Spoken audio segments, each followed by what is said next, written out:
So friend, আজকে নতুন একটা অঙ্ক। এই অঙ্কটার মেথড 1 যেটা শুরু করব, তোমরা দেখতে থাকো।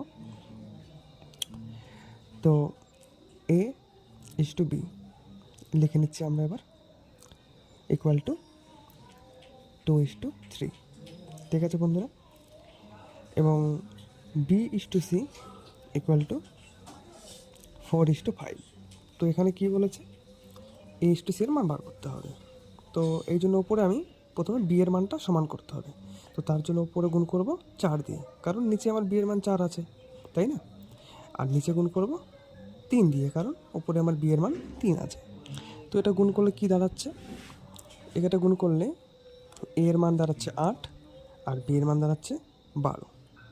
আবার নিচের লাইনে বি এর মান দাঁড়াচ্ছে 12 এবং এ এর মান দাঁড়াচ্ছে 15, সরি সি এর মান। তো এখানে আমি a টু সি পেয়ে যাচ্ছি।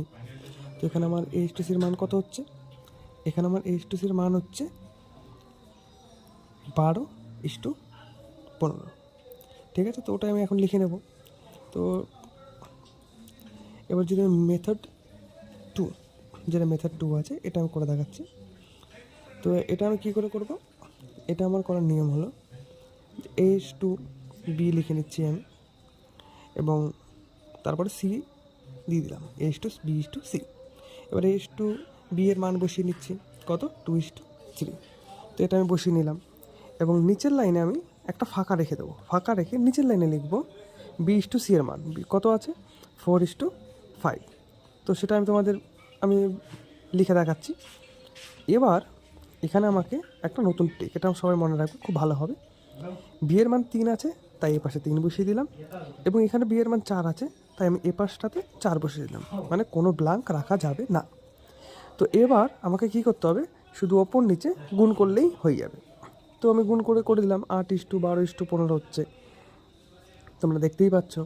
তো এটা কী বেরোলো, a to B to C এর মান।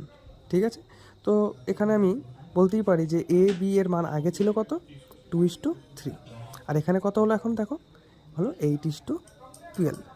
এবার এটাকে 8:12 এটাকে অনুপাতে করলে 2:3 আসবে। এবং যদি আমি এখানটাতে a টু সি লিখি, কত হচ্ছে, 8:15। তো সাধারণত আমি বুঝে গেলাম কী করে করতে হলো মেথড 2। এবার মেথড আমি 3তে যাব, যেটা খুবই ইন্টারেস্টিং, একে বলে এন মেথড। তো হয়তো সমস্যা হচ্ছে ভিডিওতে দেখতে, তো তোমরা যাই হোক দেখে নাও। এখানে কি লিখলাম, a ইজ টু বি, ঠিক আছে, ঠিক তার নিচে লিখতে হবে b ইজ টু সি। এবার এটা কী করতে হবে, দেখো a ইজ টু বি, এটাকে আমি, আর b ইজ টু বি, আর b ইজ টু সি। ভালো করে দেখবে, এটা অনেকটা এনের মতো দেখতে হচ্ছে বলে এটা আমরা এন মেথড বলে থাকি। তো যাই হোক, তুমি দেখে নাও একবার, কনফার্ম করে নিই, টু বি 2:3 আছে, বি টু সি 4:5 আছে। তো এটা আমি লিখবো এখানটা কী করে, দেখো। তো কত লিখলাম, লিখে দিলাম উপরে 2:3, ঠিক আছে, আর নিচে লিখলাম 4:5। এইবার এইখানটাতেই আমাকে এন মেথডটা শুরু করতে হবে। তোমরা দেখো কী করে করবো, আমি 2:4 গুণ করে নিলাম, 3:4 গুণ করে নেব, এবং 3:5 গুণ করে নেব। এবার 2 গুণ 4 করলে কত হচ্ছে আমার, 8 বসিয়ে দিলাম, ইস্টু 3 এবং 4, দেখো ভালো করে দেখো, 4 এবং 3 আছে এখানে, গুণ করলে 12, ইস্টু ওপর নিচে 3:5 যেটা আছে, 3×5=15। তো এখান থেকে আমার স্বাভাবিক বেরিয়ে গেল, অনেকটা দেখতে এন মেথডের মতো লাগছে। তো হয়তো ক্যামেরা আসেন ঠিক মতো, তো নেক্সট ভিডিওতে আমি এটা ঠিক করে আরও দেখিয়ে দেবো। এবং শর্টকাট যত ভিডিও আছে পেতে হলে তোমরা ফলো রাখো এই চ্যানেলে, অবশ্যই তোমাদের খুব ভালো এবং হেল্পফুল হবে। ধন্যবাদ।